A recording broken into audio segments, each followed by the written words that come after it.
देश आए हैं। अभी 1 अगस्त को माननीय सुप्रीम कोर्ट का बहुत बड़ा निर्णय आया है, पूरे देश के इतिहास में सबसे बड़ा निर्णय जो है, जो शेड्यूल कास्ट और शेड्यूल ट्राइब को लेकर के आया है कि अनुसूचित जातियों में और जनजातियों में वर्गीकरण व्यवस्था होनी चाहिए, ताकि आज तक आरक्षण का 90-92% लाभ केवल एक जाति को ही जाता रहा है। अतः जो पिछड़ी जातियाँ हैं, शेड्यूल कास्ट में जो पिछड़ी हुई जातियाँ, उनको भी आरक्षण का लाभ मिले। और बीजेपी ने, भारतीय जनता पार्टी ने माननीय सुप्रीम कोर्ट के सर्वजनित बेंच के आदेश से पहले ही हरियाणा में सुरक्षा के कार्यक्रम को लागू किया था 2020 में। तो इसलिए हम भारतीय जनता पार्टी के बहुत धन्यवादी भी हैं। और अब माननीय मुख्यमंत्री नायब सैनी जी ने भी, और जितने भी नेता, वरिष्ठ नेता हैं हरियाणा में और सेंट्रल नेता हैं, सभी ने एक मुख से कहा है कि हमारी सरकार बनते ही हम माननीय सुप्रीम कोर्ट का जो निर्णय है उसको लागू करेंगे।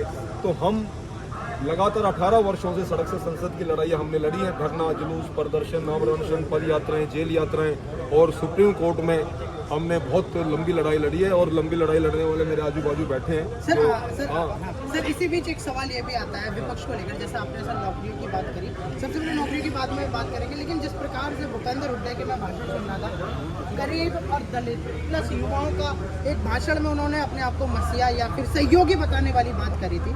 तो विपक्ष की इस बात से कितना किस हद तक सहमत है? भूतपूर्व मुख्यमंत्री भूपेंद्र हुड्डा की इस बात से आप किस हद तक सहमत है? देखिए, भूपेंद्र हुड्डा जो है वो वास्तव में शराफत का मुखौटा पहने हुए हैं। शरीफ आदमी है नहीं, मुखौटा पहने हुए। 10 साल हरियाणा के मुख्यमंत्री रहे, और उनके मुख्यमंत्री रहते हुए हरियाणा की जो अति दलित जातियां हैं, तो बहुत पिछड़ी जातियां हैं, वो त्राही त्राही मान करती रही। उनके अधिकार उन्होंने छीन लिए। 2006 में जो वर्गीकरण व्यवस्था थी, उस वर्गीकरण व्यवस्था को उसने खत्म कर दिया, और खत्म करने से जो गरीब अति दलित जातियों का जो रोजगार था, वो निवाला जो था, उनका छीन लिया भूपेंद्र हुड्डा ने। और भूपेंद्र हुड्डा के समय में गुलीना कांड हुआ, महम कांड हुआ, मिर्चपुर कांड हुआ, गोहाना कांड हुआ, अति दलितों पे इतने अत्याचार हुए कि आप मैं गिनते गिनते बहुत टाइम लग जाएगा। और अब भी बहुत बड़ी बात मैं आपको बता रहा हूँ, वही परसों ही घटना मैं आपको बता रहा हूँ। जुलाना के अंदर एक नौजवान से 4-5 दबंग लोगों ने पूछा, भाई किसकी वोट दोगे? तो उस नौजवान ने कहा कि मैं भारतीय जनता पार्टी की वोट दूंगा। बोला नहीं, आपको कांग्रेस की वोट देना है। उसने कहा, बोला नहीं, भारतीय जनता पार्टी ने हमसे वादा किया है, हमारा वर्गीकरण बहाल किया है। और इसी बात पे ही उन 3-4 लोगों ने उसके सर पे बोतल दे मारी, सर फोड़ दिया उसका। और फिर भी उसने कहा कि मैं, आप बेशक मुझे मार लो, मैं भारतीय जनता पार्टी की वोट दूंगा। और दूसरी बोतल फिर मार दी उसके सर पे। मतलब कि गुंडागर्दी वाला गुंडा, ये लोग, ये वास्तव में गुंडागर्दी पे उतरे हुए लोग हैं। और 10 साल में जितनी गुंडागर्दी हरियाणा में हुई, उससे ज्यादा गुंडागर्दी हो नहीं सकती। और दूसरी बात, अब आप देख रहे हैं कि इनके जितने भी उम्मीदवार हैं, लगातार ये बोलते जा रहे हैं कि भाई हर 50 वोट पे एक नौकरी देंगे, हर 50 वोट पे एक नौकरी देंगे। इसका मतलब समझ रहे हैं ना आप, खर्ची और पर्ची। इनके राज में बहुत बुरा हाल रहा है, नौकरियों का बिकी है नौकरियां सरेआम। आप कोई भी पोस्ट खरीद लो, बिकी है। भारतीय जनता पार्टी की सरकार में जिन लोगों को गांव-गांव में ये नहीं पता था कि हमारा कभी नौकरियों में नंबर आएगा, उन लोगों को नौकरियां मिली, उन बच्चों को नौकरियां मिली। सर आखिरी सवाल ये था, भर्ती रोको गैंग वाली बात एक सामने निकल आई। कांग्रेस ने 24,000 से भी ज्यादा नौकरी पर स्टे लगवाए। जयराम रमेश का भी आपने मुद्दा सुना होगा, इस पर आपके क्या विचार है? देखिए, भर्ती रोको गैंग, कांग्रेस पार्टी बहुत बुरी तरह से बुखला रही है। सेंटर में राहुल गांधी बुखला रहे हैं, और विदेश में जाकर के अनारगल बयान देते जा रहे हैं कि अगर हमारी सरकार बनी तो हम आरक्षण व्यवस्था को खत्म कर देंगे। हाँ जी सर। उस निकम्मे आदमी को, उस अनपढ़ गंवार आदमी को, उसको देश की संस्कृति, परंपरा, इतिहास, सभ्यता और संस्कार पता नहीं है कि इस भारत वर्ष के संस्कार क्या है, सभ्यता क्या है। सर अमेरिका में जाके बोला, और लोकसभा चुनाव में संविधान की किताब हाथ में लेके उसके हितैषी जो बन रहे थे, और बाद में संविधान को बदलने की बात वो खुद कर रहा है। आज आपने देखा है कि देश के इतिहास में सबसे बड़ा निर्णय है सुप्रीम कोर्ट का, और 7 जजेस बेंच का निर्णय है। और 7 जजेस बेंच की प्रेजाइडिंग की किसने? DY चंद्रचूड़ ने। और वो लोग कह रहे हैं कि संविधान बदल दिया। मैं उन लोगों को पहले ये कहना चाहता हूँ कि पहले संविधान को पढ़ो, संविधान को पढ़िए। संविधान के article 16 clause 4 of the constitution क्या बोलता है? Article 16 clause 4 of the constitution clearly state is that it is open to the state to make reasonable classification. in order to advance or lift these classes so that they may be equally represented in the service under the state. ये article 16 clause 4 of the constitution बोल रहा है। और आरक्षण का अधिक से अधिक लाभ देने के लिए जो अंतिम छोर पे बैठा व्यक्ति है उसको आरक्षण का लाभ मिले, इसलिए राज्य सरकारें आरक्षण का वर्गीकरण कर सकती है। ये संविधान बोल रहा है। जिन लोगों ने संविधान का एक पेज नहीं पढ़ा वो कहते हैं संविधान बदल दिया। अब मायावती आकर के परसों मायावती आकर के यहाँ बोल गई है जो सुप्रीम कोर्ट का आदेश है हम उसको नहीं मानते। कल को ये तो देश की परंपरा, संस्कृति, इतिहास को भी नहीं मानेंगे। हम आपके चैनल के माध्यम से मैं कहना चाहता हूँ, चाहे मायावती हो, चाहे चंद्रशेखर हो, या हरियाणा में जितने भी उनकी लोबियां हो, मैं उनको ये कहना चाहता हूँ कि मायावती पूरी जिंदगी में दोबारा कभी मुख्यमंत्री नहीं बन सकती, क्योंकि मुख्यमंत्री बनाने वाले तो हम लोग थे। और आज वो कहती है कि मैं तो तुम्हारी हूँ, तुम्हारी सिर्फ तुम्हारी मुख्य, एक कास्ट पे आकर के वो आधारित हो गई है। एक कास्ट से कभी ना कोई मुख्यमंत्री बन सकता, ना कोई प्रधानमंत्री बन सकता। मुख्यमंत्री हमने बनाया 4 बार मायावती को, और चंद्रशेखर को सांसद हमने बनाया। 10-10 लाख रुपया चंदा दिया चंद्रशेखर को हमने इकट्ठा करके। और ये लोग आज सुप्रीम कोर्ट की बात नहीं मान रहे, जबकि सुप्रीम कोर्ट का निर्णय पूरे देश में मान्य होता है। तो ये लोग कहीं ना कहीं बुखलाए हुए हैं और घबराए हुए हैं। उनको पता है कि भारतीय जनता पार्टी हमेशा गरीबों की, दलितों की, लाचारों की और देश की बात करती है। आज देश का नाम देख रहे हैं, विदेशों में जाके देखिए। मैं 4-5 देशों में गया हूँ, मैं अमेरिका में गया हूँ, यूरोपियन कंट्रीज में गया हूँ। आज आप जब हवाई अड्डे पे उतरते हैं किसी देश के और वहाँ पता लगता है उनको कि ये हिंदुस्तानी है, तो बहुत ज्यादा इस्तेकबाल करते हैं, आपका नमस्ते करके प्रणाम करके ऐसे प्रणाम करते हैं। तो सर इसी बीच में आखिरी बात, क्या एक दंगल होगा आगामी 8 अक्टूबर को? क्या नतीजे हरियाणा की टीवियों पर चलने वाले हैं? देखिए, हम तो अपना निर्णय 5 अक्टूबर को ही दे देंगे, और हमने तो 22 सितंबर को दे दिया। अच्छा। 22 सितंबर को हरियाणा की सबसे बड़ी रैली करके जींद के अंदर हमने हाथ उठा करके प्रण करा दिया अपने 35 लाख लोगों को। 35 लाख लोग भारतीय जनता पार्टी को अब समर्थन कर चुके हैं। भारतीय जनता पार्टी को एक वोट करेंगे। हमने तो अपना निर्णय दे दिया पहले। अब आप 5 तारीख को ही देख लेना और फिर 8 तारीख को देख लेना।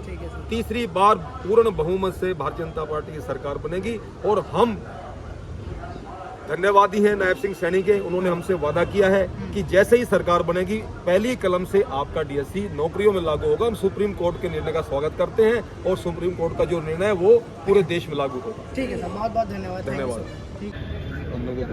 खास करके डीएससी की तो भर्ती ने पहले ही रोक दी 2006 में, ये और भी खत्म किया। और डीएससी की भर्ती हमारी तो भर्ती रुकी हुई है, क्योंकि इसने उसी दिन रोक दी थी जिस दिन ये खत्म, इसको एबी को खत्म कर दिया था।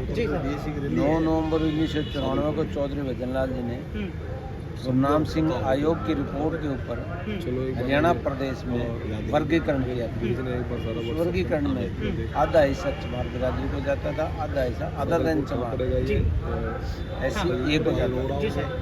लेकिन भूपेंद्र सिंह हुड्डा, शैलजा और उसकी सारी टीम, उन्होंने इन गरीब लोगों को जो हिस्सा मिल रहा था उस पर इनको बड़ा तकलीफ थी और 2006 में इन्होंने उसको बंद कर दिया। तो देखा जाए तो सर शुरू से ही ये हरियाणा के युवाओं के भविष्य के साथ खिलवाड़ करते हुए आए, मतलब देखा जाए तो युवाओं के भविष्य के साथ तो खिलवाड़ करते हैं। आपने पता है किस तरह से भर्ती होती थी।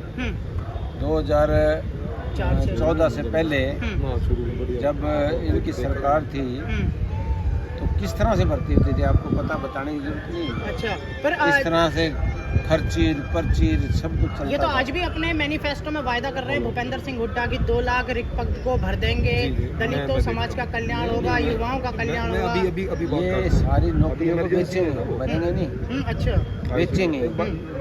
और हमारा उद्देश्य ये है कि बिल्कुल चाहिए बिना खर्चे पर्ची की भर्तियाँ हो रही है। जो काबिल बच्चे हैं जी, किसी भी समाज के, वो नौकरियों में आ रहे हैं। और ये बहुत बड़ी मतलब उपलब्धि है जी।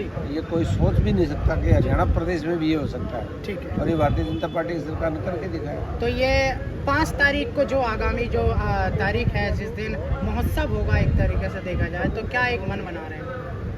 जब 5 तारीख को वोट पड़ेगा और 8 को रिजल्ट आएगा, भारतीय जनता पार्टी की सरकार पूर्ण बहुमत से बनेगी, इसमें कोई दो राय नहीं। अच्छा, किसी तरह का कोई शंका संकोच दो राय नहीं है। भारतीय जनता पार्टी की सरकार पूर्ण बहुमत से बनेगी सरकार।